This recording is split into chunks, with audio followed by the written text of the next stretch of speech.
Hello students, my self Kumar फौजदार। तो हम जो एब्स्ट्रैक्ट अलजेब्रा है उस पेपर में ग्रुप थ्योरी पढ़ रहे हैं। ग्रुप थ्योरी में जेपीएच का चैप्टर 4 चल रहा है जिसका नाम है सब ग्रुप उपसमूह।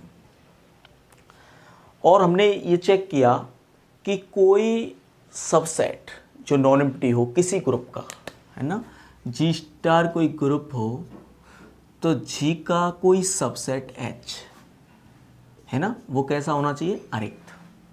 क्या बन जाता है? उपसमूह बन जाता है जी का, सब ग्रुप बन जाता है जी का यदि एच स्टार स्वयं एक समूह हो। मतलब एच स्टार भी ग्रुप होता है, जी स्टार भी ग्रुप होता है। बस जी एच स्टार की गलती इतनी होती है कि एच के सवयव जी में से आए हुए होते हैं, इसलिए एच स्टार अपने आप को जी स्टार के सामने क्या बोलता है? उपसमूह बोलता है। इसके हमने काफ़ी एग्जाम्पल भी किए थे और हमने 2 थ्योरम्स इस पर पढ़ी थी। चलिए आगे कंटिन्यू करते हैं। अब आता है 2 स्टेप टेस्ट। हमने 1 स्टेप टेस्ट पढ़ लिया कि एक बार में कैसे चेक करते हैं कि कौन सब ग्रुप है कौन नहीं है। तो 1 स्टेप टेस्ट 2 होते हैं, फाइनाइट ग्रुप के लिए अलग होता है और इनफाइनाइट ग्रुप के लिए अलग होता है, जैसा कि आपको पता होगा। अब देखते हैं 2 स्टेप टेस्ट।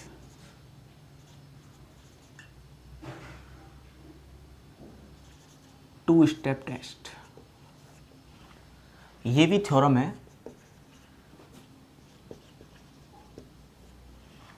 थ्योरम नंबर 3,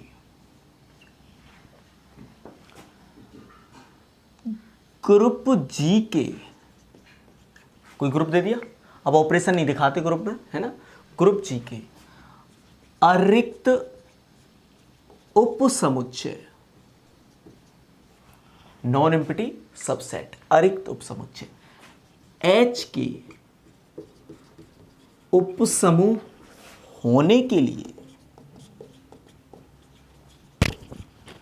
मतलब कोई ग्रुप है उसका नॉन एम्प्टी सबसेट लिया है एच, उसके उपसमूह होने के लिए आवश्यक एवं पर्याप्त प्रतिबंध है कि the necessary and sufficient condition for a non empty subset H of group G to be subgroup. क्या किसके लिए नेसेसरी एंड सफिशिएंट कंडीशन है? टू बी सब ग्रुप, उपसमूह होने के लिए। यहां तक तो है के उपसमूह होने के लिए, कोमा नहीं है, समझा रहा हूं बस कि ग्रुप जी के अरिक्त उपसमुच्चय एच, ये तो है ही। अब बात चल रही है कौन इस एच के उपसमूह होने के लिए आवश्यक और पर्याप्त है। किसके लिए नेसेसरी और सफिशिएंट? उपसमूह होने के लिए कि A belongs to H, this implies A inverse belongs to H, और AB belongs to H, this implies AB belongs to H। यहाँ तो A और B 2 अवयव उठाए हैं इससे, यहाँ उनके बीच में संक्रिया लगाई है। संक्रिया जी की दिखाई नहीं, जी में स्टार है तो यहाँ स्टार, जी में गुणा है तो जी में गुणा, यहाँ गुणा, जी में डॉट है तो यहाँ डॉट। तो इसको 2 स्टेप टेस्ट क्यों कह रहे हैं? क्योंकि यहाँ 2 स्टेप में चेक कर रहे हैं हम। एक तो ऐसा होना चाहिए, एक ऐसा होना चाहिए, और ये होना चाहिए for all A B belongs to H. ऐसा सबके लिए होना चाहिए, ये होना चाहिए for all a belongs to H. मतलब एच में से कोई अवयव उठाए तो उसका इनवर्स उसी में मिल जाना चाहिए। दूसरा, एच में से कोई 2 अवयव उठाए तो उनकी जो ऑपरेशन करने के बाद आने वाला तीसरा अवयव है वो भी एच में मिल जाना चाहिए। तो कुल मिलाकर के आपको एक तो इनवर्स प्रॉपर्टी वाली कंडीशन चेक करनी है, ये इनवर्स प्रॉपर्टी वाली है कि एच के हर अवयव का इनवर्स एच में ही होना चाहिए। और दूसरी, A comma B belongs to H, है ना, A comma B belongs to H. इसका क्या मतलब है कि कोई 2 अवयव तुम एच में से उठा रहे हो तो उनके बीच में संक्रिया लगाने पर ए बी भी एच में आ जाना चाहिए। तो ये तो है G4, ये है G1। तो कुल मिलाकर ये कह रहा है कि तुम्हें कोई नॉन एम्प्टी सेट दिया जाए ग्रुप का, तो आप G1 और G4 चेक कर लो, बस वो सब ग्रुप बन जाएगा। यदि G1 और G4 वो पास कर गया सब सेट तो वो सब ग्रुप बन जाएगा, और यदि वो नहीं कर पाया तो वो सब ग्रुप नहीं बनेगा। बात आई समझ में? तो वो दोनों वहाँ 1 स्टेप टेस्ट क्यों कर रहे थे? वहाँ एक साथ कर दिए थे, ये भी और ये भी। वहाँ क्या कहते थे? वहाँ ये कहते थे कि कोई 2 अवयव एच में से उठाएं तो पहला वाला और दूसरे वाले का इनवर्स एच में आ जाना चाहिए। वहाँ एक साथ कर दिया था, इन्वर्स भी ले लिया है और फिर उनको ऑपरेशन भी करके एच में दिखा दिए। तो इन दोनों को इकट्ठा कर देते हैं तो 1 स्टेप टेस्ट, और अलग अलग कर लेते हैं तो 2 स्टेप टेस्ट। जब कोई एग्जाम्पल बड़ा होगा, हमें उसमें ये निकालना कठिन हो रहा हो, तो हम क्या करते हैं, कोई आर्बिट्रेरी एलिमेंट उठाते हैं, उसका इन्वर्स देख लेते हैं, और कोई दो उठाते हैं, उनके बीच में संक्रिया लगा के देख लेते हैं, G1 और G4 चेक कर लेते हैं, तो वो सब ग्रुप बन जाता है ना। तो क्या हुई, the necessary and sufficient condition for a non empty subgroup H, sorry non empty subset H of a group G to be subgroup is that this and this. दो condition है, इसलिए इसे बोलते हैं 2 step test. ठीक है, लिख भी सकते हैं पहला दूसरा। बात आई समझ में? करते हैं प्रूफ, स्टार्ट करते हैं इसका प्रूफ। बहुत छोटा सा प्रूफ है। सबसे पहले आपको पता है थ्योरम दोनों ओर से होगी, क्योंकि जिस थ्योरम में आवश्यक और पर्याप्त उत्तर, आप जैसे बुक में देखेंगे, बुक में यदि और केवल यदि लगा हुआ है कि अरिक्त उपसमुच्चय H G का उपसमूह होता है यदि और केवल यदि, यदि और केवल यदि ऐसा हो। तो इफ एंड ओनली इफ जब आता है और नेसेसरी एंड सफिशिएंट कंडीशन आती है तो थ्योरम दोनों ओर से करनी पड़ती है। तो पहले हम ऊपर से नीचे प्रूव करते हैं, सीधी थ्योरम प्रूव करते हैं, उसे नाम देते हैं आवश्यक प्रतिबंध, नेसेसरी कंडीशन। फिर थ्योरम को नीचे से ऊपर की ओर प्रूव किया जाता है, उसे नाम देते हैं पर्याप्त प्रतिबंध, सफिशिएंट कंडीशन। कि मतलब उपसमूह होगा तो ऐसा होगा, ये आवश्यक है, उपसमूह होने पर ये होगा ही होगा, ऐसा होने पर ऐसा करना आवश्यक है। अब ये कह रहे हैं कि क्या ये होने पर वो होगा, है ना। जैसे हम ये मान के चलें कि आपके पास सारी चीज़ें और सारी चीज़ें हैं, कि चाय में जो जो चीज़ें काम में आती हैं तो और सारी चीज़ें रखी हुई हैं दूध को छोड़ के। अब हम दूध पर डिपेंड करते हैं, है ना, कि यदि घर में दूध है तो चाय बन जाएगी, आवश्यक है आवश्यक है। दूध है तो चाय बन जाएगी, पक्का है, क्योंकि हमने ये माना हुआ है कि और सारी चीज़ें हम पे अवेलेबल हैं, जो जो उसमें डलेंगी, जो जो व्यवस्था उसके लिए चाहिए। क्या घर में चाय है तो दूध बन जाएगा उससे, जबकि और सारी चीज़ें वो रखी हुई हैं पहले भी, चाय पत्ती रखी है, चीनी रखी है, इलायची, काली मिर्च, लौंग, जो आप डालें, अदरक, तो चाय रखे होने से दूध नहीं बनेगा, नहीं बनेगा ना। तो ऐसे ही हर काम दोनों साइड से नहीं होता, दूध होने पे चाय बन रही थी, चाय होने पे दूध नहीं बन रहा। तो ये जो स्टेटमेंट हैं जो दोनों साइड से हो जाते हैं वो बहुत ज़्यादा इम्पोर्टेंट हो जाते हैं मैथ में, क्योंकि ये 1 नहीं 2 नहीं 3 नहीं 4 बातें सिखा के जाते हैं। कितनी? 4। कौन कौन सी? देखिए, पहला कि H सब ग्रुप होगा तो ऐसा करेगा, H सब ग्रुप नहीं होगा तो ऐसा नहीं करेगा। दूसरा, ऐसा किया H ने तो सब ग्रुप होगा, और ऐसा नहीं किया H ने तो सब ग्रुप नहीं होगा। मतलब दोनों ओर से यहाँ वाली और दोनों ओर से ना वाली बातें सिखा के जाती है वो थ्योरम जिनमें इफ एंड ओनली इफ लगा होता है। हर थ्योरम 2 बात तो सिखा के ही जाती है, हर थ्योरम, यदि वाली थ्योरम भी 2 बातें सिखा के जाती है।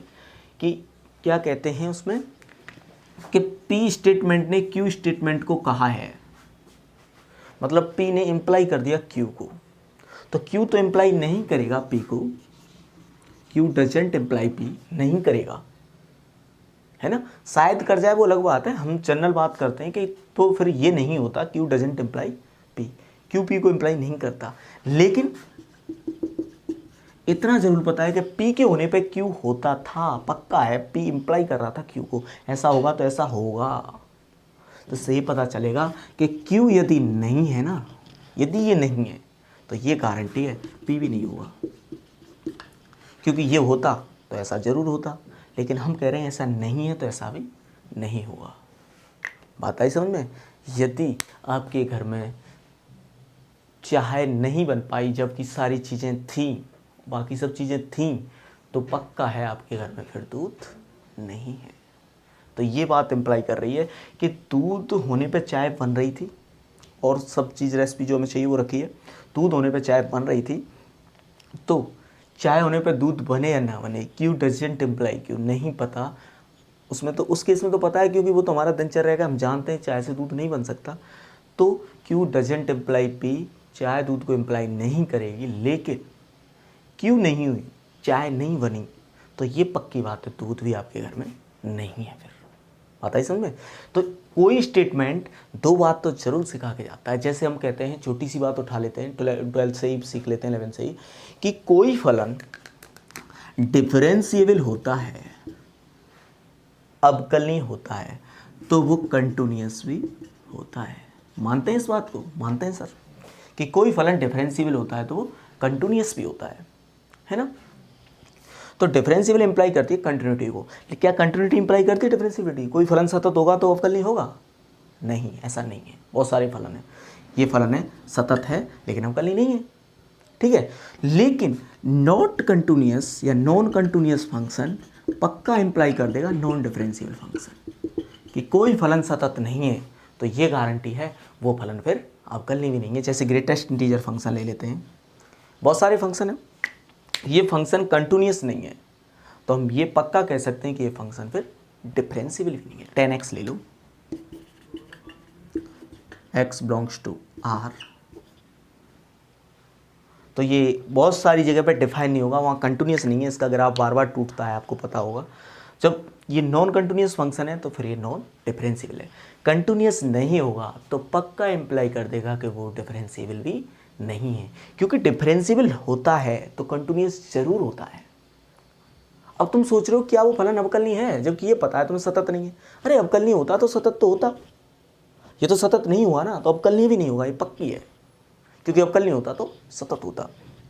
तो इसमें बड़ा फंडा है, या बहुत इंपॉर्टेंट बात है आपके मैथ में, लिख सकते हैं। सबसे पहले तो ये कि किसी स्टेटमेंट का कन्वर्स ट्रू नहीं होता, हर स्टेटमेंट का कन्वर्स ट्रू नहीं होता।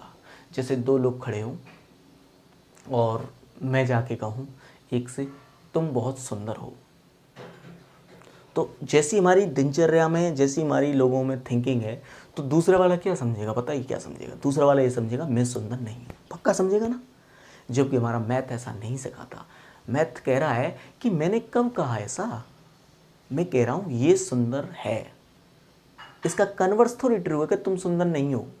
दो में से मैंने एक को ही जाके बोला, तो ये कोई भाव नहीं रखता, कोई अर्थ नहीं रखता इस चीज़ का कि आप यहाँ ये समझें कि वो सुंदर है, दूसरा वाला ये समझे कि मैं सुंदर नहीं, ऐसा नहीं होता। समझ में आई बात? ठीक है, चलिए। तो P इम्प्लाई Q,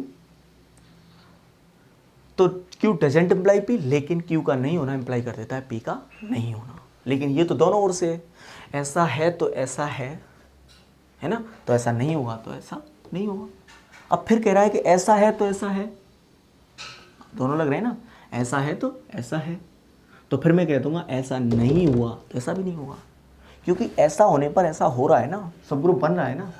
तो अब मैं कह रहा हूँ सब ग्रुप नहीं बन रहा है तो ऐसा नहीं हुआ होगा, क्योंकि ऐसा हो गया होता तो सब ग्रुप ही बन जाता। बात आई समझ में? पॉइंट को पकड़िए। मैं जो सिखाना चाह रहा हूँ, पता है सबसे बड़ी थिंकिंग यही होती है टीचर की और स्टूडेंट के बीच में, कि टीचर जो कहे तुम वही समझें। ये बहुत बड़ी बात होती है, पढ़ने का बहुत बड़ा तरीका होता है कि जो टीचर कहे वो तुम समझ पाए। बहुत बार ना टीचर की लैंग्वेज कुछ चल रही होती है, आपके माइंड में कुछ और आ जाता है कि सर ये कहना चाह रहे हैं। वही मैसेज कन्वे होना चाहिए जो टीचर करना चाह रहा है, तो आप बहुत आगे जाओगे।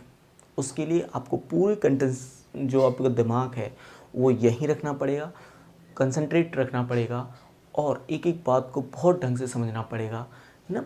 भाव वे आपके अंदर जाने चाहिए। जैसे मैं कहूँ मैं आपसे बहुत खुश हूँ, तो क्या सूट करेगा कि मेरा मुंह तो बनाया जा रहा है गुस्से जैसा, और मैं लफ्ज़ बोल रहा हूँ कि मैं आपसे बहुत खुश हूँ, तो ये बिल्कुल भी आपको नहीं भाएगा।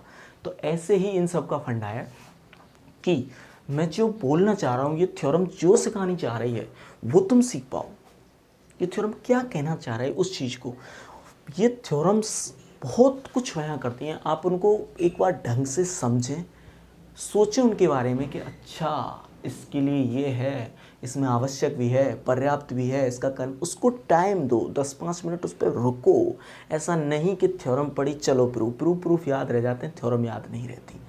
उसको एक एक बात को, थ्योरम में बहुत कुछ छुपा है, आप उसको ढंग से पढ़ेंगे, उसको ढंग से समझेंगे, तो हो सकता है आपको प्रूफ ढंग से याद हो, ढंग से समझ में आए, कारण पता चले, है ना। हमें ये जब हम पढ़ते हैं तो ये तो समझ में आता है, अच्छा ये कर दिया, अच्छा ये कर दिया, अच्छा ये कर दिया। ऐसे थ्योरम नहीं होती पेपर में। थ्योरम पेपर में ये होगी कि यहाँ से ये क्यों किया, क्योंकि तुम्हें वो क्यों पता होगा ना, तभी तो तुम उसे आगे लिख पाओगे। भाई रटने की तो कहीं तक ही तो माइंड की एबिलिटी है, ऐसे थोड़ी आप ज़्यादा रट पाओ। तो जितनी थ्योरम आएंगी, अब तुम्हें पक्का तो पता नहीं कौन कौन सी आएंगी, तो ऐसे यदि आप रटने लगे एक एक थ्योरम को तो फिर तो नहीं होना, फिर तो आप मुश्किल से मुश्किल वहाँ 3 थ्योरम करके आ पाओगे, 4, एक आध 2 क्वेश्चन कर आओगे। ठीक है, तो ऐसे नहीं काम चलेगा। आप उसमें ये सीखे कि इसके बाद ये सर जी ने क्यों लिखा, कुछ तो पैटर्न है कि मैं सबसे पहले यहाँ ये लिखूंगा क्या दिया, आवश्यक प्रतिबंध लिखूंगा कि ये है। आवश्यक प्रतिबंध में क्या प्रूव करते हैं, सीधा प्रूव करते हैं, उसमें कुछ रटना नहीं है, अब सीधा प्रूव करते हैं। तो उपसमूह मानूंगा, ये मुझे प्रूव करना है, चला। पर्याप्त प्रतिबंध में अब मुझे पता है कि यहाँ उपसमुच्चय तक तो मानूंगा, ये मानूंगा कि एच में ये सब हो रहा है, अब मैं एच को उपसमूह सिद्ध करूंगा। उसके लिए फिर उपसमूह सिद्ध करने के लिए क्या क्या चाहिए, कौन सी चीज़, क्या डेफिनेशन है उसकी, क्या थ्योरम्स पीछे की अप्लाइबल हो रही है, ये सब चीज़ें आपको वहाँ दिमाग में रहनी चाहिए। एक थ्योरम को अच्छी तरह से टाइम दोगे ना तो वो आपको फिर अगली बार आपसे कम टाइम मांगेगी। और आप जल्दी जल्दी में सोचें मैं आज 10 थ्योरम याद कर दूंगा, तो वो फिर किसी काम की नहीं है। मैं ये नहीं कह रहा आप एक दिन में खूब 10 कीजिए, पर टाइम देकर। ज़्यादा पढ़ रहे हो तो 10 भी होंगी, 15 भी होंगी एक दिन में। टाइम इतना दो उसे कि जो उसके लिए सफिशिएंट हो, जितना वो मांगती है। उसमें एक एक चीज़ आपकी समझ में आनी चाहिए। बहुत बार ये होता है कि यार बस ये बात समझ में नहीं आ रही है, तो या तो उसे किसी फ्रेंड से या सर से जैसे भी पॉसिबल हो पा रहा है उस डाउट को क्लियर कीजिए, किताब देखिए। बहुत नॉलेज बढ़ती है अपने कॉन्सेप्ट को क्लियर करने से, और अपने कॉन्सेप्ट को छोड़ देने से ना ये नॉलेज डिक्रीजमेंट होने लग जाती है। क्यों? क्योंकि आपकी वो जो डाउट है ना वो आपको माइंड में कहीं ना कहीं कोस रहा होता है बीच बीच में कि यार मुझ में वो चीज़ तो नहीं आती, कहीं यार उसका सवाल तो नहीं है ये, उस वजह से तो नहीं हो रहा, कहीं मेरे पे इसलिए गलती हो रही है, मैं वो चीज़ तो जानता ही नहीं। और चाहे वो उससे दूर दूर तक रिलेशन नहीं रखता हो, लेकिन फिर भी आपके माइंड में वो चीज़ बार बार आती रहेगी। आपका जो डाउट है आपने वो किताब में ढूंढ के, टीचर से पूछ के, जितना तुम किसी डाउट के पीछे पढ़ते हो ना उतना ही वो ज़्यादा क्लियर होता है, ये हमेशा याद रखना। क्योंकि उसका उतना महत्व बढ़ जाता है आपके दिमाग में कि वास्तव में यार ये बड़ी चीज़ तो थी जो मेरी आसानी से क्लियर नहीं हुई। मैंने किताब देखी, ये देखा वो देखा, जब मैं उन सर से मिला उन्होंने ये चीज़ मुझे बताई, जब मुझे एहसास हुआ, जब मुझे ये फील हुआ कि हाँ यार वास्तव में सही बात है। या फिर तुम बहुत किताब ढूंढो, 2 किताब में देखा, 3 में देखा, जब चौथी में जाके मिले तो आपको लगता है कि यार ये इतना इंपॉर्टेंट था, इतना अच्छा था, 3 किताबों में तो मिला तक नहीं, इस अच्छे लेवल की किताब में मिला है। बहुत बार ऐसे एग्जाम्पल हमें मिल जाते हैं जो हम सोचते हैं कि यार ये कैसे होगा, नहीं मिलते, 2 किताब देखते हैं, 3 देखते हैं, 4 देखते हैं, जब मिलता है कहीं जाके तो वो हमारे माइंड में ऐसा समझो आजीवन से सेट हो जाता है। क्योंकि उसको लेकर हमारी ये थिंकिंग हो जाती है ना कि ये इम्पोर्टेंट है। और यही वो होते हैं जो आपकी काबिलियत को बताएंगे, यही वो सवाल होते हैं जो आपको दूसरों से अलग करेंगे। क्योंकि जब आपसे कोई आपकी एबिलिटी को चेक करता है ना तो जनरल चीज़ कभी नहीं पूछेगा। हमेशा आदमी आपसे वो चीज़ पूछता है जिसमें उसे खुद प्रॉब्लम आई होगी कभी ना कभी, ये फिक्स है। वो हमेशा आपसे ऐसी चीज़ पूछता है जिसमें उसे खुद कभी रोड़े आए होंगे, उसे कष्ट हुआ होगा, उस चीज़ ने उसे रुलाया होगा, वो चीज़ आपके सामने रखेगा। ये हर जगह ही चलती है। जो आदमी जिन परिस्थितियों से गुजरता है वो सोचता है कि इन परिस्थितियों से यदि दुश्मन है या सामने वाला टक्कर का है या कॉम्पिटिटर है तो वो चाहता है कि इन परिस्थितियों से ये भी गुजरे। और यदि वो अपना है, जैसे अपना बेटा बेटी भाई बहन, तो ये सोचता है कि मैं जिनसे गुजरा, मैंने जो दुख सहे, इनको ये ना सहे। फिक्स है ना। यदि हमारा प्रतिपक्षी होता है तो हम सोचते हैं कि इनसे भी ये गुजरे, इन चीज़ों को भी ये फील स्ट्रगल में आए, इसके में ये इन चीज़ों को जीवन में अपने में इन चीज़ों से भी लड़े जिनसे मैं लड़ा हूँ। और जब पक्षी होता है अपनी ओर का होता है, अपने जो दिल के करीब होता है, उसके लिए हम ये सोचते हैं कि ये इन चीज़ों से ना लड़े, कैसे भी करके इसको बचाया जाए इन चीज़ों से। तो हमेशा ऐसे ही सेम यहाँ है। जब हम किसी को चेक कर रहे होते हैं कि हम देखते हैं इसका मैथ कितना अच्छा है, हम देखते हैं इसकी फिजिक्स कितनी अच्छी है, दोस्तों में हो जाता है, कभी तो टीचर्स के बीच में हो जाता है, तो हमेशा सामने वाला वो चीज़ पूछेगा जिसे उसको खुद में प्रॉब्लम आई होगी। तभी तो बहुत बार तुम देखते हो तुमसे कोई कहे पूछ, तो तुम पर पूछा नहीं जाता। क्यों नहीं पूछा जाता? क्योंकि तुमने ये फील ही नहीं किया कि कौन सी चीज़ ऐसी है जो ये बता नहीं सकता? वो तभी तो फील होगा जब तुम्हें ये फील हुआ होगा कौन सी चीज़ मेरी समझ में मुश्किल से आई थी। तुम ऐसे पढ़ रहे हो कि ठीक है आ गया तो समझ में, ठीक है ये नहीं आई चलो देख लेंगे यार, ये नहीं आई चलो देख लेंगे यार, तो फिर वो तुम्हें कहीं भी ये फील नहीं होने देगा कि ये चीज़ अच्छी थी, ये चीज़ बुरी थी, ये चीज़ पूछने लायक है, ये चीज़ पूछने लायक है। आपका क्वेश्चन ही नहीं बनेगा कभी भी, आप पूछ नहीं पाएंगे, बार बार कहने पर नहीं पूछ पाएंगे, क्योंकि जो चीज़ आप जानते हैं वो तुम्हें नॉर्मल लगेंगी, चाहे वो अच्छी ही हो। क्योंकि अच्छे का और बुरे का पता चेक करने से पता चलता है ना। तो आप चेक कीजिए, देखिए कि मेरी समझ में जो नहीं आ रहा है, आसानी से नहीं आ रहा है, बहुत करने पे नहीं आ रहा है, तो पक्का वो चीज़ कुछ तो रखती होगी जब ही नहीं आ रही। तो इसलिए वो आदमी फिर उससे सामने वाले से पूछ लेता है कि मेरी में नहीं आई थी, इससे पूछ लेता हूँ। समझ में बात? तो ये मैं कह रहा हूँ बार बार, थ्योरम्स को लिख लिख कर समझ कर बहुत अच्छे से अपने माइंड में सेट करते चलें। ऐसे ना घर में एक एक चीज़ सजाई जाती है, वो कितना अच्छा घर बनता है। तुम एक ही बार इतने वो ले आओ डिजाइन की चीज़ें, तो आपका घर नहीं सजेगा। सोच सोच के कि यार इस कोने में ये चीज़ हो कितना अच्छा लगेगा, यहाँ गुलदस्ता हो कितना अच्छा लगेगा, तो वो चीज़ आप सेलेक्टेड लाते हो। ऐसे ही माइंड में एक साथ 15-20 थ्योरम घुसाने का प्रयास मत करो। जिस थ्योरम को पढ़ रहे हो उस पर पूरा जी जान लगा दो, फोकस लगा दो कि ये है और कुछ नहीं, आगे पीछे भूल जाओ। प्रूव करने में जब स्टेटमेंट याद आए तो करो। इस तरह से जब तुम उसमें बिल्कुल खोने का प्रयास करोगे ना अपने आप को, तो पक्का वो आपको याद होगी, आपकी ऐसे कहते हैं ना खून की रूहों में रहेगी।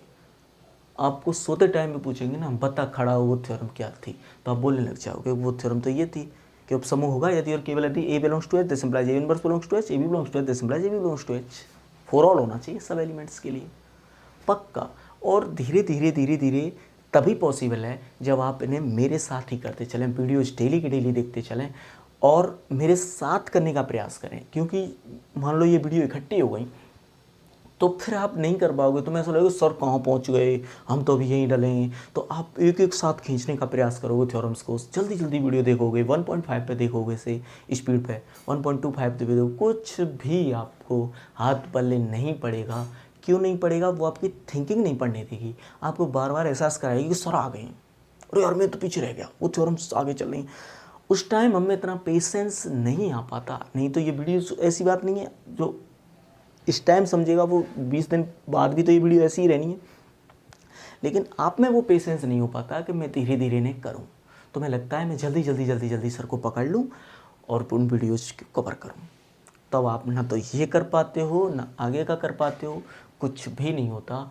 पकड़ में आसानी से आपके में ये चीज़ें नहीं आ पाती।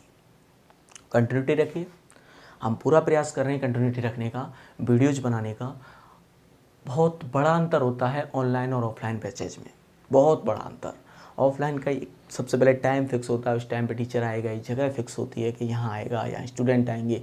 स्टूडेंट का प्रेशर होता है कि यार वेट करेंगे, बच्चे लौट के जाएंगे, बड़ा प्रेशर होता है इस चीज़ का टीचर पे। तो 100 जगह से भी घूम घाम के आ जाता है टीचर, कि फिक्स रहता है उसका 3 बजे पूरे दिन में उसे 3 बजे ही घूम रहा होता है कि 3 बजे तो मुझे इंस्टीट्यूट पे पहुंचना ही पहुंचना है।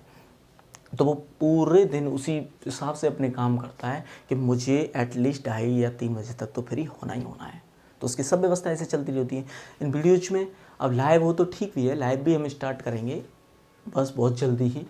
नंबर ऑफ़ स्टूडेंट्स ज़्यादा हों जिससे हमें लाइव देने में भी अच्छा लगे, इसका हम थोड़ा वेट कर रहे हैं। जल्दी से जल्दी आप अपने रजिस्ट्रेशन करवाइए, अपने आईडी पासवर्ड यहाँ से लेके जाइए और जल्दी से जल्दी इस चीज़ का फ़ायदा उठाइए। क्योंकि फिर मैं समझा रहा हूँ कि आप पीछे रह गए और इस चीज़ का वेट मत कीजिए। यदि ये ऑफलाइन स्टार्ट भी हो जाते हैं तो आपको कहाँ कोई कष्ट है, ऑफलाइन में आ जाइएगा आप ऐसे क्यों वेट कर रहे हैं कि ऑफलाइन होंगे देखें यार तभी देखें। जब तक ऐसे पढ़ो ना आपकी फ़ीस वहीं के वहीं काम में आ जाएगी। कहीं कोई दिक्कत तो है नहीं किसी चीज़ की कि आप ऐसे सोचें कि यार ऑफलाइन हो गए तो हो जाने दो, कहाँ दिक्कत है। बहुत बार ऐसा भी हो सकता है कि बाई चांस ऑफलाइन सरकार ने कर भी दी और केसेस ज़्यादा बढ़ने लगे, स्टूडेंट पॉजिटिव होने लग गए, तो सरकार दोबारा बंद करेगी। तो हम तो फिर इसके लिए प्रिपेयर हैं। और ये ऑनलाइन अब लगातार आपके लिए चलता रहेगा, चाहे ऑफलाइन बैच स्टार्ट हो चाहे ना हो। जो डिस्टेंस वाले स्टूडेंट हैं वो इस चीज़ में सिक्योर रहें, कहीं कोई दिक्कत नहीं आने वाली उनको। ये बैच लगातार चलता रहेगा ऑनलाइन, ऑफलाइन स्टार्ट हो भी जाते हैं तब भी और नहीं होते हैं तब तो चलना ही चलना है। चलिए बहुत हो गया, अब हम थ्योरम्स को देखते हैं। ये थ्योरम ये कहती है, वही है वैसे तो थ्योरम, बस 2 स्टेप टेस्ट है ना। तो आपको पता है कि इसमें आवश्यक एवं पर्याप्त उत्पन्न आ रहा है, तो ये दोनों ओर से होनी है, ये तो फिक्स है। तो ये दोनों ओर से प्रूफ होनी है। करते हैं, चलो सबसे पहले लिखते हैं आवश्यक प्रतिबंध, नेसेसरी कंडीशन। बताओ क्या मानेंगे नेसेसरी कंडीशन में? नेसेसरी कंडीशन में थ्योरम को सीधी प्रूव करेंगे। तो इतना तो दिया ही है, माना, सीधी प्रूव करेंगे तो उपसमूह मान लूं, ये प्रूव कर दूं। माना ग्रुप जी का अरिक्त उपसमुच्चय एच जी का उपसमूह है। Let non empty subset H of group G is a subgroup of G, या be a subgroup of G। मान लिया उपसमूह है। अब तुमको ये सिद्ध करना है ना। उपसमूह तो मैं लिख दूं G4 से A belongs to H, this implies A inverse belongs to H। नहीं समझ में आ रहा हो तो उपसमूह है तो एक लाइन और लिख सकते हैं, दिस implies H स्वयं एक समूह है, क्योंकि जो उपसमूह होता है वो समूह तो होता ही है। This implies H is a group itself, H स्वयं एक समूह है। समूह है तो इसमें G4 लगेगी कि नहीं लगेगी? लगेगी। A belongs to H, this implies A inverse belongs to H, कि कोई अवयव H का है तो उसका इनवर्स भी कहाँ मिलना चाहिए? H में मिलना चाहिए। दूसरा G1 से क्या कहती है G1 कि H क्लोज्ड होगा। क्लोज्ड मतलब कोई दो अवयव H से उठाए जाएं, उनके बीच में संक्रिया लगाई जाए। गुणा नहीं बोलते इसे, है ना, गुणा नहीं बोलते। बहुत देखिए फिर वही बात आ जाती है आपकी ना, जैसे बहुत से लोग कहते हैं, मैं भी अक्सर कहता रहता हूँ कि घर की दीवार देखकर घर की हालत बताई जा सकती है, घर की चाय पी करके उस घर के खाने का स्टैंडर्ड बताया जा सकता है। ऐसे ही आप पर मैथ में 4 लाइन 4 चीज़ें बुलवाकर आपसे मैथ के बारे में हम जान सकते हैं कि आपका मैथ कितना स्ट्रॉन्ग है, आप क्या मैथ के बारे में सोचते हैं। क्या बहुत बार ऐसा होता है कि आप थ्योरम प्रूव कर लेते हो और खूब स्टेटमेंट आपको याद हैं, इवन टीचर्स भी, लेकिन उनकी लैंग्वेज सही नहीं हो पाती। वो बोलते हैं A गुणा B, कहाँ है गुणा, कैसे मतलब मान लें गुणा, ये तो प्लस भी हो सकता था, है ना। तो ऐसे ही मैं कह रहा हूँ कि आपसे 4 लाइनें बुलवाकर 4 चीज़ें बुलवाकर आपकी लैंग्वेज को, मैथ में कहें तो ज्ञान को, और वैसे कहें तो ग्रामर में कहें तो आपसे 4 शब्द बुलवा लो, कोई अच्छे से सामने बैठ के बात कर लेना तो आपकी ग्रामर को चेक किया जा सकता है। पता है, मैं एक रियल स्टोरी बता देता हूँ कि एक बार मैं एक डॉक्टर के सामने बैठा हुआ था। एज डॉक्टर थे, थोड़े रिटायरमेंट हो गए थे। मैं अपने किसी रिलेटिव का वहाँ इलाज करवाने गया था, तो वो थिएटर में थे, इलाज हो रहा था उनका। तो डॉक्टर साहब बाहर आए, हम उनके ऑफिस में केबिन में गए, वहाँ बैठे। मैंने उनसे पूछा डॉक्टर साहब क्या प्रॉब्लम है, तो उन्होंने बताना स्टार्ट किया। तो मेरे मुंह से क्या निकल गया, मैं कि अच्छा, जैसे बताते हैं ना कि इनकी ये प्रॉब्लम है, मेरे मुंह से निकले अच्छा। तो उन्होंने पता है क्या बोला, उन्होंने बोला कि मैं कोई कहानी सुना रहा हूँ जो आप अच्छा बोल रहे हो। तो उस दिन, ये बहुत पुरानी बात है, उस दिन मुझे रियलाइज हुआ कि लैंग्वेज कितना बड़ा महत्व है। वो कितनी अच्छी लैंग्वेज जानते होंगे वो डॉक्टर, पर्टिकुलर सब उन्हीं की कह रहा हूँ, मतलब सबकी नहीं कह रहा, बहुत अच्छे होते होंगे और भी, पर उन डॉक्टर की मैं कहूँ कि कितनी अच्छी लैंग्वेज जानते होंगे। मेरे अच्छा कहने पर उन्होंने ऐसा भाव दिया कि अच्छा तो जब बोला जाता है जब हम ऊपरा भर रहे होते हैं सामने वाले के सामने, उससे संदेशा दे रहे होते हैं, हाँ मैं आपकी बात सुन रहा हूँ, वो कोई कहानी सुना रहा होता है, तब कहते हैं अच्छा। तो कितना गलत था, है ना। उन्होंने एक मेरे शब्द से इस चीज़ को मुझे कमी महसूस करवाई।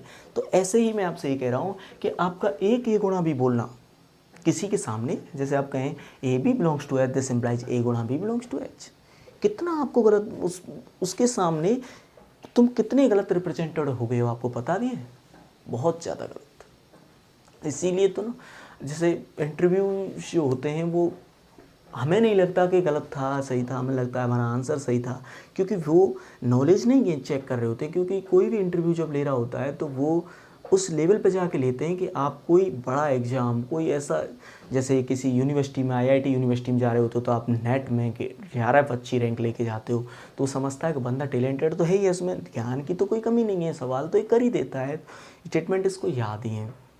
चाहे कॉलेज लेक्चर का इंटरव्यू होता है तो नेट करता है, फिर आरपीएससी का एग्ज़ाम या जो भी यूनिवर्सिटी में जा रहा है उस यूनिवर्सिटी का जो एग्ज़ाम उसे क्रैक करके जाता है, तो वो समझता है कि नॉलेज की कहीं कोई कमी नहीं है।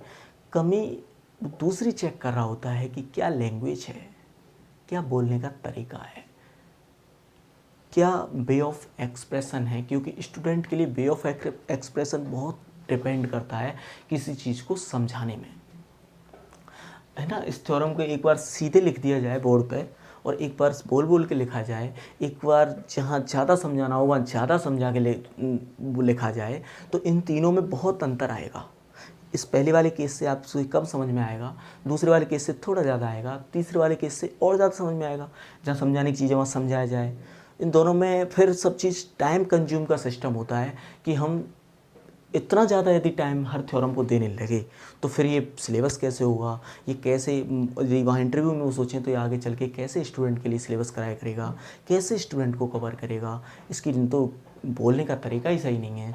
तो ये सब चीज़ें वो चेक कर रहे होते हैं, ना कि नॉलेज। और हम कहाँ सोच रहे होते हैं, हम सोच रहे होते हैं उन्होंने मुझसे 5 क्वेश्चन पूछे, मैंने 5 के जवाब दिए ना। बड़ी चीज़ इंटरव्यू के लिए जो मैंने महसूस की, और एक्सपर्ट इस बात को कहते भी हैं कि, और मैं ये इंटरव्यू में है, मैं आपसे रियल लाइफ में भी इसे कह रहा हूँ कि आप इस चीज़ को अपनाइए, क्या कि जैसे आपसे कोई क्वेश्चन पूछा जाता है तो आप कोशिश करते हो उसका जवाब देने की, चाहे आप पे आता हो चाहे नहीं आता हो। आता है तो बड़े पेशेंस से रुकिए और अपनी अच्छी लैंग्वेज निकाल के लाइए। हम जब जल्दी आंसर देना चाहते हैं ना तो हमारी लैंग्वेज अच्छी नहीं आ पाती।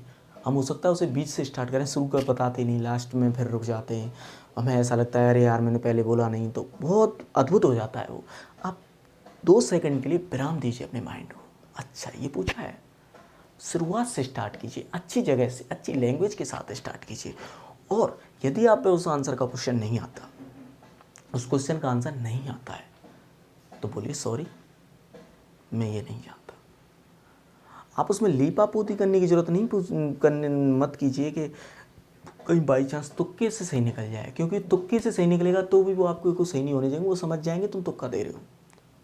क्योंकि वो जो पूछना चाह रहे हैं वो तुम्हारे मुँह से नहीं निकला, तो वो अपने आप वो भी समझेंगे कि ये तुक्का ही दे रहा है, ये बात को कवर कर रहा है, ये तो कोशिश कर रहा है कि बाई चांस सही लग जाए तो ठीक है, 3 निशाने पे नहीं लगा तो कोई बात ही नहीं, हमारा वापस कर दूँगा, गलती हो गई। ऐसे नहीं होता।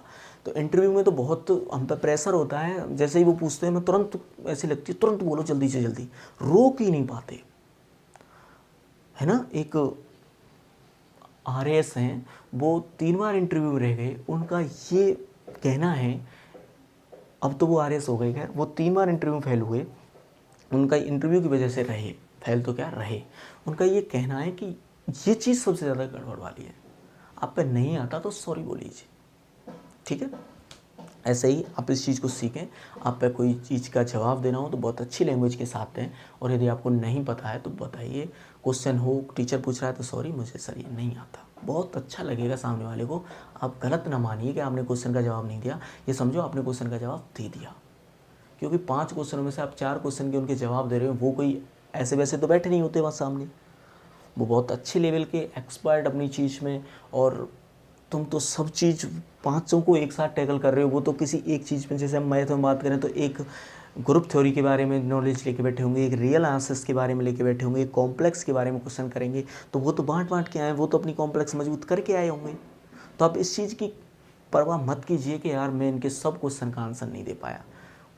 वो ये चीज़ जानते हैं कि हमारे यहाँ 5 आदमियों के माइंड ने इसका अकेले का है, हम एक्सपीरियंस वाले हैं या बिना एक्सपीरियंस वाला है, हमने इतना पढ़ा दिया, इतने लोगों को सिखा दिया, ये अभी नया आया है। तो इन सब चीज़ों को वो जानते हैं, वो अपने आप आपका स्तर मेंटेन करके चलते हैं। आप उनके बराबर होने की कोशिश ना करें तो अच्छा है, बहुत अच्छी बात है। आप पे क्वेश्चन आता हो तो खूब जवाब दीजिए, मैं नहीं कह रहा 5 के 5 का जवाब दीजिए, लेकिन नहीं आता तो रिक्वेस्ट कीजिए सर ये मुझे नहीं आता सॉरी, तो बहुत अच्छा है, कहीं कोई दिक्कत नहीं, ठीक है। देखो ये जीवन G4 इसमें लगेगा, एस स्वयं एक ग्रुप है तो G4 लगेगा, जीवन लगेगा, और ये चीज़ तो हमें प्रूव करनी थी। अच्छा G4 जो लगता है वो सबके लिए लगता है, for all A belongs to H, और जीवन भी लगता है, वो भी for all A B belongs to H, सबके लिए लगता है। दिस इम्प्लाइज, हो गया उपसमूह माना, ये प्रूव करना था, कर दिया। दिस इम्प्लाइज प्रतिबंध आवश्यक है, hence condition is necessary, condition is necessary. चलिए अब आ जाते हैं पर्याप्त प्रतिबंध पे। Sufficient condition. पर्याप्त प्रतिबंध क्या कहता है कि थ्योरम को कन्वर्स ट्रू कीजिए अब थ्योरम का विलोम।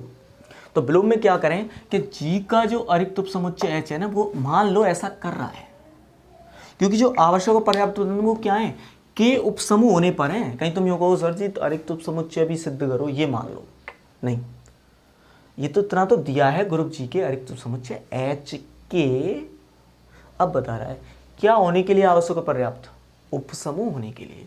तो आपको ये मान के, ये दिया ही है, ये भी मानना है, तब प्रूव करना है क्या है उपसमूह। माना ग्रुप जी का अरिक्त उपसमुच्चय एच मान लिया इस प्रकार है कि first A belongs to H, this implies A inverse belongs to H, और second AB belongs to H, this implies AB belongs to H। ऐसा हो रहा है for all A belongs to H के लिए, ये हो रहा है for all AB belongs to H के लिए, ठीक है। सत्य है, let a non-empty subset H of group G such that, ये दोनों लिख दो, both are true, दोनों दी गई है ना, या are given, both are given, कैसे भी लिख सकते हैं, ये आपके पास है। अब आपको उपसमूह सिद्ध करना है एच को। तो आपको पता है एच को उपसमूह सिद्ध करने के लिए एच जी का अरिक्त उपसमुच्चय होना चाहिए, तो वो तो है, और एच ग्रुप और होना चाहिए। भाई उपसमूह क्या होता है, ग्रुप ही तो होता है, बस ये हो रहा होता है वो दूसरे ग्रुप का उपसमुच्चय होता है, दूसरे ग्रुप का उपसमुच्चय होता है, इसलिए वो उपसमूह कहलाता है, वहां सब ग्रुप कहलाता है। तो अरिक्त उपसमुच्चय तो ये है ही एच जी का, तुम बस एच को क्या प्रूव कर दो, ग्रुप। तो एच जी के सामने अपने आप को क्या बोलेगा, सब ग्रुप ही बोलेगा। तो अब ग्रुप सिद्ध करने के लिए एच के लिए ग्रुप सिद्ध करने की 4 प्रॉपर्टीज, समृद्धता, क्लोजरनेस, साचरता, एसोसिएटिविटी और एग्जिस्टेंस ऑफ आइडेंटिटी एलिमेंट, यानी कि तस्मक अवयव का अस्तित्व, और एग्जिस्टेंस ऑफ प्रतिलोम इनवर्स एलिमेंट, प्रतिलोम अवयव का अस्तित्व। 4 प्रॉपर्टी है, 2 तो यहाँ लिखी हुई है, आपको 2 दिखानी है, एक तो साचरता और एक तस्मक अवयव, ठीक है। चलो मैं यहाँ लिख देता हूँ इसी चीज को।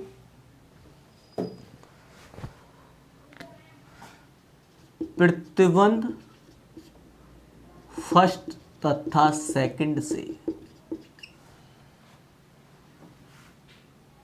एच में G1 तथा G4 लागू होते हैं, है ना। या लिखना चाहो तो लैंग्वेज भी लिख सकते हो कि H G की संक्रिया के लिए समर्थ है। चलो डिटेल में लिख देते हैं, से यहाँ बात खत्म कर दो। प्रतिबंध फर्स्ट तथा सेकंड से H G की संक्रिया समर्थ होता है, किसके लिए, समुच्चय ही होता है समर्थ, तो क्लोज्ड कौन होता है, सेट ही होता है, पर किसके लिए होता है, ऑपरेशन के लिए। तो H है ना, वो क्लोज तो है, कौन सी ऑपरेशन के लिए, यहाँ कौन सी ऑपरेशन है, जी वाली, तो लिखना पड़ेगा H G की संक्रिया के लिए समर्थ है। वाई कंडीशन फर्स्ट या our hypothesis first and second, ये हमने मानी हुई है, इसलिए इन्हें परिकल्पना बोल सकते हैं, हाइपोथेसिस या प्रतिबंध बोल दो कंडीशन, कि H is closed for operation of G। तथा दूसरा क्या कह रहा है कि फर्स्ट क्या कह रहा है, H के प्रत्येक अवयव का प्रतिलोम अवयव H में ही, तथा H के प्रत्येक अवयव का प्रतिलोम H में ही है, दूसरी लिख दी। अच्छा अब 2 बची।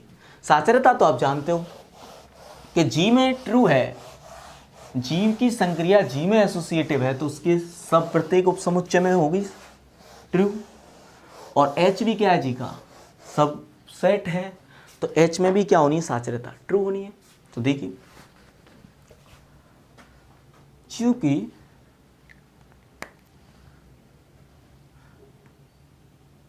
जी की संक्रिया जी में सहचारी है, तो मैं इसका भी कारण चाहिए तो इसका भी लिख सकते हैं, ये दिस इंप्लाइज पे आ जाएगा। यहां लगा दो चूंकि क्या, चूंकि जी एक समूह है,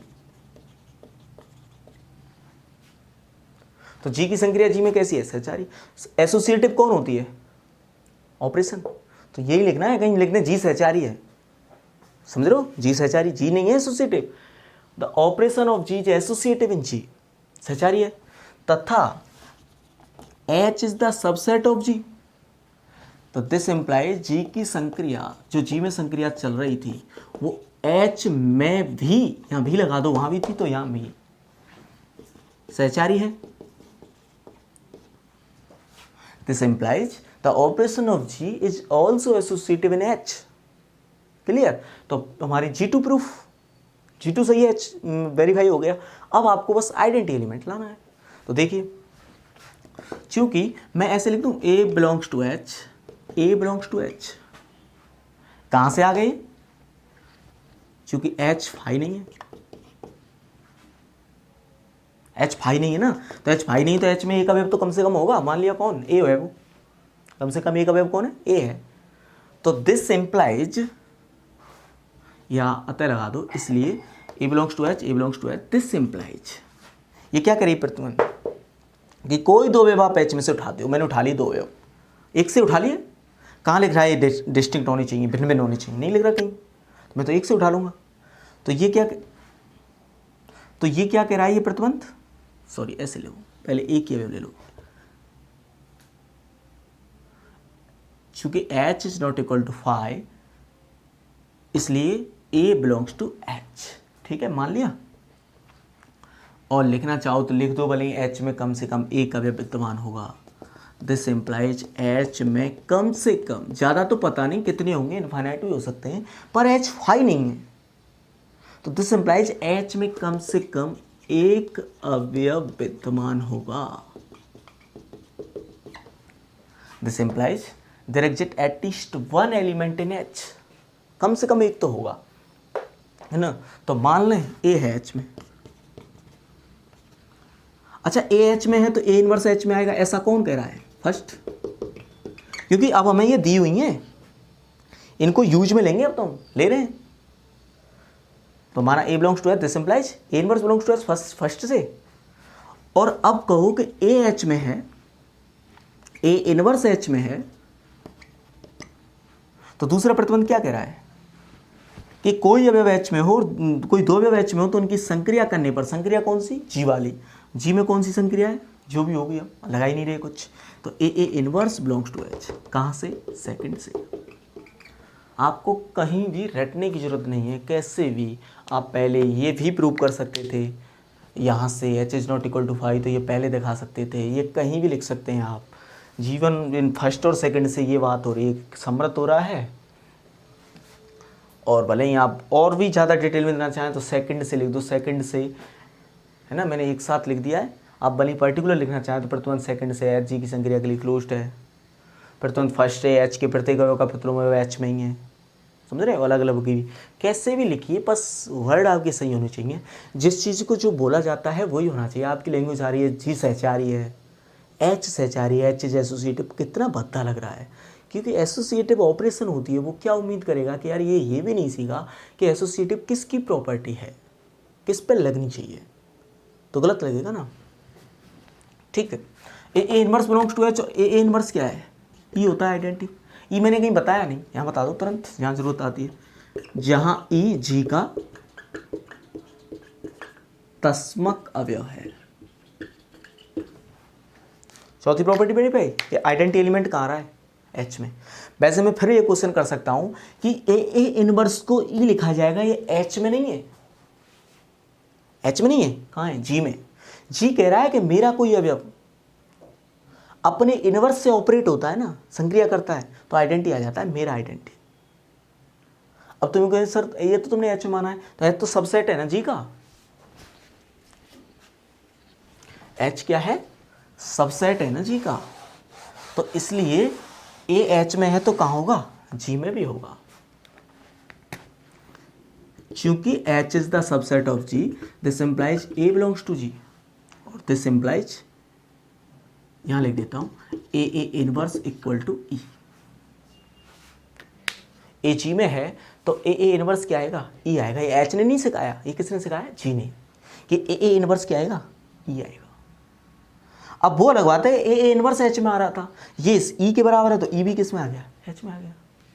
तो हम कह सकते हैं दिस इम्प्लाइज H G की संक्रिया के लिए एक समूह है, चारों प्रॉपर्टी को रखता है उस ऑपरेशन के साथ। This implies H is a group for operation of G, G की संक्रिया की, G में जो ऑपरेशन चल रही होगी, और तथा उसे दोबारा याद दिला दो, H तो सबसेट है G का। दिस इम्प्लाइज H G का उपसमूह है, H is a subgroup of G। अतः प्रतिबंध कैसा हो गया? पर्याप्त है। Hence condition is sufficient, condition is sufficient। कीजिए नोट। देखिए अगली थ्योरम देखिए, थ्योरम नंबर 4। अभी तक जो हमने थ्योरम पढ़ी हैं, थ्योरम 1 2 3 5 है ना, 4 हो गई तो थ्योरम, पिछले वाली 4 है। तो हमने 3 थ्योरम इसमें टेस्ट की पढ़ी है कि कब सब ग्रुप होगा, जिसमें एक फाइनाइट के लिए बस उसमें समरसता चेक करनी होती है, A B belongs to H, है ना, और 2 जनरल हैं, किसी भी ग्रुप के लिए काम करेंगी, इनफाइनाइट ग्रुप हो चाहे फाइनाइट ग्रुप हो। उसको 2 भागों में हमने ऐसे कर लिया, 1 स्टेप टेस्ट और 2 step test. A B inverse belongs to H करते हो तो सीधे एक ही बार में चेक हो जाएगी। अलग अलग करना चाहते हो तो पहले इनवर्स ढूंढो, फिर समरसता चेक कीजिए, क्लोजरनेस, तब वो सब ग्रुप हो जाएगा। थ्योरम 5 ये कहती है कि कोई ग्रुप के तुमने 2 सब ग्रुप लिए, कितने? 2। किसी ग्रुप के कितने सब ग्रुप ले रखे हैं? 2। तो उन दोनों का इंटरसेक्शन भी, जानते होंगे इंटरसेक्शन, ओवेनिस्ट, उनका इंटरसेक्शन भी क्या होता है? उसका उपसमूह होता है। किसका? उस समूह का। मतलब 2 समूह उप सब ग्रुप लिए हैं तो उनका इंटरसेक्शन निकालोगे, वो भी सब ग्रुप आएगा उस ग्रुप का, है ना। तो लिख सकते हैं ग्रुप के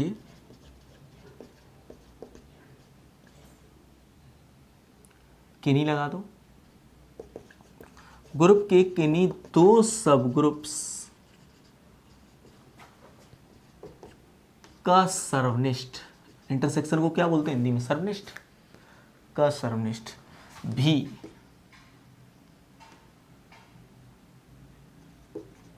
उस ग्रुप का सब ग्रुप होता है।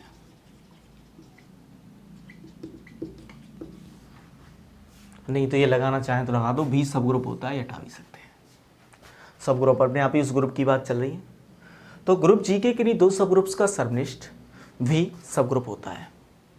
द इंटरसेक्शन ऑफ एनी 2 सब groups of a group is also a सब ग्रुप, भी एक सब ग्रुप होता है। ठीक है, तो क्या करें इसके प्रूफ में? बहुत छोटा सा प्रूफ है और बहुत छोटी सी थ्योरम है, आ भी जाए तो भी बस एक बार अच्छे से याद कर लेना, समझ लेना ढंग से, और विषय हर बार आपसे हो जाएगी। बहुत आसान है, पेपर में भी आई तब भी हो जाएगी। ठीक है, इससे पिछली वाली भी आसान थी। बीच में जो फाइनाइट वाली आई है उसमें थोड़ा सा आपको समझने की ज़रूरत है, हम कैसे कैसे लाएं। इनफाइनाइट वाली जो ए बी इनवर्स वाली है वो उसमें भी ज़्यादा समझने का नहीं है, उसमें बस ये सीखना है कि G1 कैसे आया, G2 कैसे ला रहे हैं, G4 कैसे आ रहा है, G3 कैसे आ रहा है। तो G2 तो सब में ही एक जैसा है, हर बार एक ही बात लिख रहे हैं कि G में एसोसिएटिव है ऑपरेशन, तो उसके सबसेट में भी एसोसिएटिव होगी, कॉपी पेस्ट है वो। तो और प्रॉपर्टी के बारे में सोचो। लास्ट वाली करवाई है, इसमें 2 तो है ही, बस एक आइडेंटिटी तो दिखाया है, ए इनवर्स करके दिखा दिया आइडेंटिटी। तो ऐसे ही आपने बहुत अच्छे से करोगे ना तो आपके माइंड में सेट हो चलेंगे और आपको आसान लगने लग जाएंगे। और यकीन मानिए आप 5 सरल थ्योरम, अच्छी थ्योरम, ठीक ठाक एवरेज थ्योरम ढंग से याद कर लेते हो तो 6वीं कठिन थ्योरम भी आपका माइंड एक्सेप्ट कर लेता है उसी एवरेज में। ये एक्सेप्ट किए बिना कि कठिन है, ये एक्सेप्ट किए बिना कि टिपिकल है, अपने आप कर लेता है। यकीन मानो इस चीज़ को, और आप इन पे ही धीरे धीरे अटकते रहे, नहीं बोलते रहे, इनके प्रूफ ही तुम्हें ढंग से याद नहीं हुए, तो जो एक्स्ट्रा थोड़ी ज़्यादा माइंड लगाने वाली आएगी वो आपको थोड़ा हताश कर देगी कि नहीं मैं नहीं होने वाली तुझसे, भूल जा। ठीक है, तो देखो प्रूफ, ग्रुप जी के किन्हीं दो सब ग्रुप्स का सरनिष्ठ भी क्या होता है, सब ग्रुप होता है।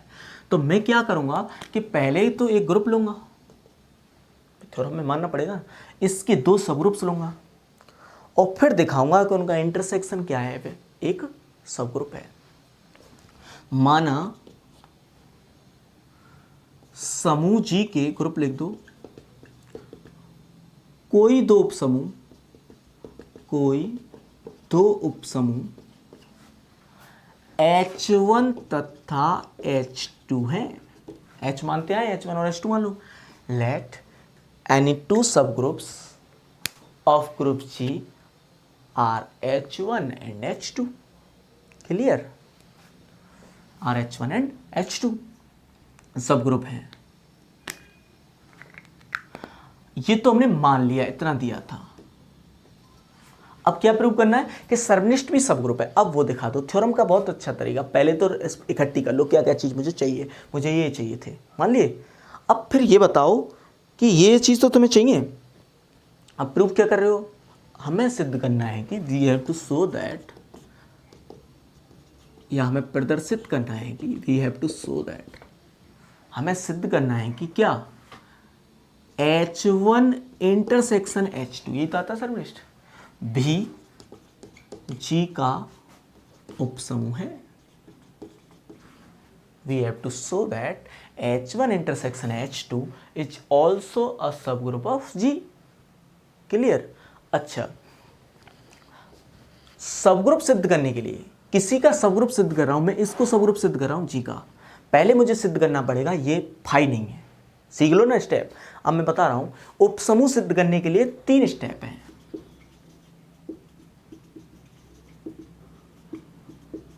वैसे हमने हालांकि नाम 1 स्टेप टेस्ट और 2 स्टेप टेस्ट दिया, लेकिन फिर मैं दोबारा अपनी बात से मुकर के कह रहा हूँ, मतलब दूसरी लैंग्वेज है अब मेरी, हालांकि वो फेमस है 1 स्टेप टेस्ट 2 स्टेप टेस्ट, लेकिन अब मैं जो बात कह रहा हूँ वो अलग कह रहा हूँ कि कोई सब ग्रुप जब बनेगा, जब एक तो वो फाई नहीं हो, दूसरा आपको उसे सबसेट दिखाना पड़ेगा। पहला स्टेप आपका क्या होना चाहिए कि H को नॉट इक्वल टू फाई दिखाओ, H रिक्त नहीं है, क्योंकि रिक्त होता है तो ग्रुप ही नहीं बनता, तो सब ग्रुप क्यों बनेगा, सब ग्रुप भी तो एक ग्रुप होता है।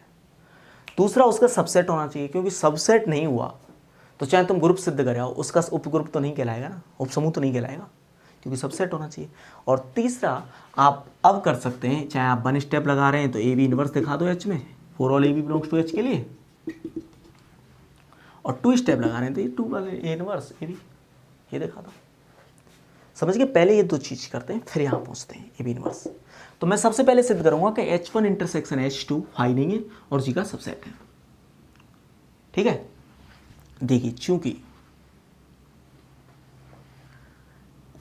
H1 G का उपसमूह है, मानोगे ये चीज, तो हमारी लैंग्वेज में लिख सकते हो, तो H1 is the sub group of G। अच्छा, मुझे यहाँ अब मुझे ध्यान आया, जैसे ये लिखा ना, अब मुझे ध्यान आया कि इस थ्योरम में आइडेंटिटी की जरूरत है। तो या तो आप आइडेंटिटी यहाँ यूज करो जैसे मैं कर रहा हूँ और वहाँ लिख दो जहाँ, लेकिन यदि आपको ध्यान आ जाता है, आपको पहले ही पता हो, तो इस थ्योरम में आइडेंटिटी आएगा तो लिख सकते हैं तथा EG का तस्मक अवयव है, and E is the identity element of G। EG का तस्मक अवयव है, मानने में ही चल रहा है, H1 H2 तो सब ग्रुप है और E आइडेंटिटी है। तो H1 G का उपसमूह है तो क्या E H1 में नहीं आया होगा, आया होगा। ठीक है, इसी प्रकार E H2 में भी आया होगा, क्योंकि H2 भी क्या है, G का सब ग्रुप है। तो E तो H1 इंटरसेक्शन H2 दोनों में आ गया, और E यदि H1 इंटरसेक्शन H2 में आ गया है तो फिर तो H1 इंटरसेक्शन H2 फाई तो नहीं हो सकता, क्योंकि फाई होता तो एक भी अवयव नहीं आता, ये तो आ गया कोई ना कोई अवयव, एक अवयव तो आ ही गया। तो H1 इंटरसेक्शन H2 क्या है, फाई नहीं है, रिक्त नहीं है, अरिक्त है, नॉन एम्प्टी है ना। Pune H1 is a subgroup of G, H2 is a subgroup of G. This implies H1 is the subset of G और H2 is a subset of G. ये सब ग्रुप के हैं, लेस देन इक्वल, ये subset के हैं. अब तुम्हें ये पता होगी कि H1 के सब अवयव G के हैं, H2 के सब अवयव G के हैं, तो इनमें जो कॉमन वाले एलिमेंट होंगे वो भी तो सब G के ही होंगे. हमें दूसरा स्टेप है मेरा कि H को G का उपसमूह सिद्ध करते हैं. अब मुझे सब ग्रुप किसको सिद्ध करना है? H1 इंटरसेक्शन H2 को. तो मैं इसको क्या सिद्ध करूंगा? G का उपसमूह, सॉरी सब ग्रुप, सॉरी सबसेट, उपसमुच्चय. तो H1 intersection H2 is the subset of G. ठीक है, हो गया, दूसरा स्टेप प्रूफ हो गया. अब ये दिखा दो कि AB इनवर्स, कोई दो अवयव उठाओ AB, कहां से? जिसको सब ग्रुप सिद्ध करना है. तो किसको सब ग्रुप सिद्ध करना है? H1 इंटरसेक्शन H2 को. अब माना AB belongs to H1 intersection H2. मान लिया, कोई दो अवयव उठा लिए. अब मैं वन स्टेप टेस्ट लगाऊं. अब मैं दिखा दूंगा AB inverse H1 intersection H2 में आएगा. यदि AB inverse H1 intersection H2 में आ गया तो H1 इंटरसेक्शन H2 G का अरिक्त उपसमुच्चय बन गया और AB इनवर्स उसमें आ रहा है. तो इसलिए हमारी जो थ्योरम है सेकंड नंबर की, वो कहती है क्या कि H1 इंटरसेक्शन H2 उपसमूह बन जाएगा किसका? G का. तो देखिए AB H1 इंटरसेक्शन H2 में, इसका मतलब दोनों में है. H1 में भी रहा होगा और H2 में भी रहा होगा. तो इसका मतलब AB H1 में भी है तथा AB H2 में भी है. दोनों AB मतलब दोनों अवयव H1 में भी है और दोनों अवयव H2 में भी है. क्योंकि H1 तथा H2 G के उपसमूह हैं, सब ग्रुप हैं, तो उपसमूह है तो क्या कंडीशन है?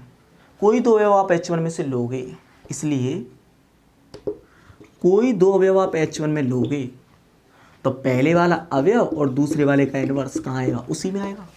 सब ग्रुप की परिभाषा है, सब ग्रुप है H1 तथा AB यदि आप H2 में लोगे तो AB इनवर्स H2 में भी आएगा. इनके बीच में कौन सी संक्रिया लग रही है? G की. अब AB इनवर्स H1 में भी है, AB इनवर्स H2 में भी है, तो क्या मैं ये नहीं कह सकता this implies AB inverse belongs to H1 intersection H2, है ना? और ये चीज आई गई कि H1 इंटरसेक्शन H2 G का सबसेट है और फाई नहीं है, और AB inverse H1 intersection H2 में आ रहा है.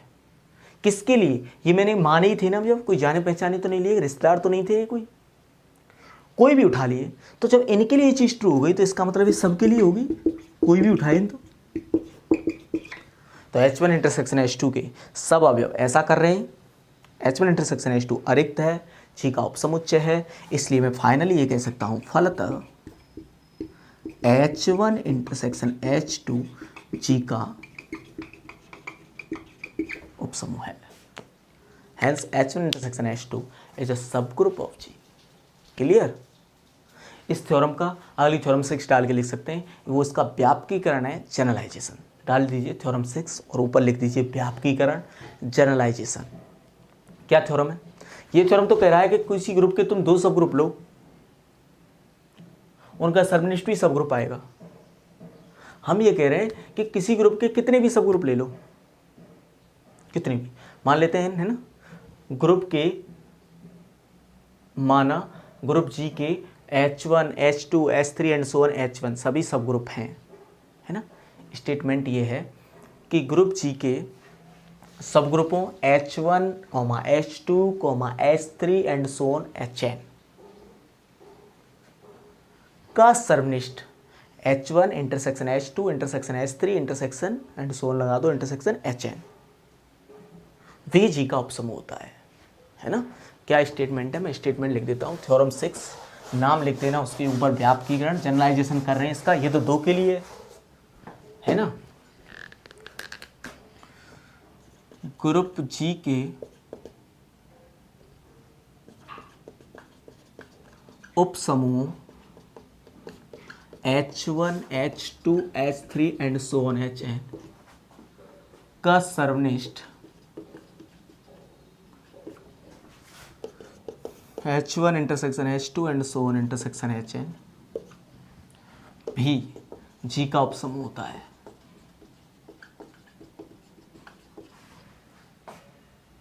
ठीक है। The intersection of subgroups H1, H2, H3 and so on HN of group G is also a subgroup of G। ये भी सबग्रुप होगा इंटरसेक्शन भी। प्रूफ में क्या करना है? कुछ नहीं। प्रूफ में हम क्या करेंगे, H1 intersection H2 intersection HN को कुछ एक बार तो मान ले, मत मानना, चलो ऐसे रहने देना। H1 इंटरसेक्शन H2 की जगह ये लिख देना, हमें सिद्ध करना है ये G का उपसमूह है। ठीक है। अब यहाँ कहना HI G का उपसमूह है। HI मतलब कोई सा भी उठा लो, जहाँ I दिखा भी सकते हैं कहाँ से कहाँ तक आ रहा है, 1 से लेके N तक। तो ये HI में आएगा। अब ये भी नहीं दिखा रहा है H2 वाला, HI लिख रहे हैं हम। तो जब सब HI में आ रहा है, फोर ऑल I आ रहा है, H1 में भी है ही, H2 में भी है, H3 में भी है, सब उपसमूह है ना, सब में है ई। तो सब में है तो इनके इंटरसेक्शन में आएगा। फिर सब में है तो ये इंटरसेक्शन फिर क्या हो गया, ऐसे ही करते आओ HN नॉट इक्वल टू 5। ठीक है। फिर ऐसे ही कहो, चूंकि HI is the sub group of G for all I, सभी I के लिए HI क्या है, G का सब ग्रुप है। सब ग्रुप है तो सबसेट है, HI is the subset of. अब H2 भी नहीं लिखना, H1 की जगह HI चलता रहेगा, फॉर ऑल I चलाते रखना पर यहाँ for all I running from 1 to N। ये पता है आपको 1 से N तक जा रहा है H1 H2 H3 HN। ठीक है। तो फिर वो इंटरसेक्शन क्या आ गया, इंटरसेक्शन HN सबसेट आ गया G का। फिर अब ये मान लो कि ए भी दो अवयव मान लिए भाई, अरिक्त ले आए, सबसेट ले आए, अब क्या मानेंगे, ये दो अवयव मानेंगे। तो दो अवयव मानेंगे तो H2 वाले भी नहीं दिखाना, बस ये दिखाना A B belongs to HI, कि सब में है, ए बी इसमें भी इंटरसेक्शन में है तो मतलब सब में है। अब फिर ये कहो कि HI G का उपसमूह है, तो HI G का उपसमूह है तो ए भी HI में हुआ तो ए बी इनवर्स भी HI में होगा, for all I, for all I। तो फॉर ऑल I है तो ये स्टेटमेंट H2 वाला तो हट गया। जब ए बी इनवर्स सब HI में आ रहा है, H1 में आ रहा है, H2 में आ रहा है, H3 में आ रहा है, HN में आ रहा है, तो क्या इंटरसेक्शन में नहीं आएगा? तो हम कहेंगे A B inverse belongs to H1 intersection H2 and so on intersection HN। For all A B belongs to वही H1 intersection H2 intersection HN। और फिर हम वो लिखा देंगे कि G का सबसेट है और फाई लेंगे H1 से लेके HN तक का इंटरसेक्शन। तो फलतः वो क्या बन गया, सब ग्रुप बन गया। तो आप ऐसे नोट कर लेना उसका प्रूफ। ठीक है। ये थ्योरम हो गई। इससे आगे तुम इसके एग्जाम्पल करते रहिए और सवाल करते रहिए। मिलते हैं अगली वीडियो में। Thank you, best of luck.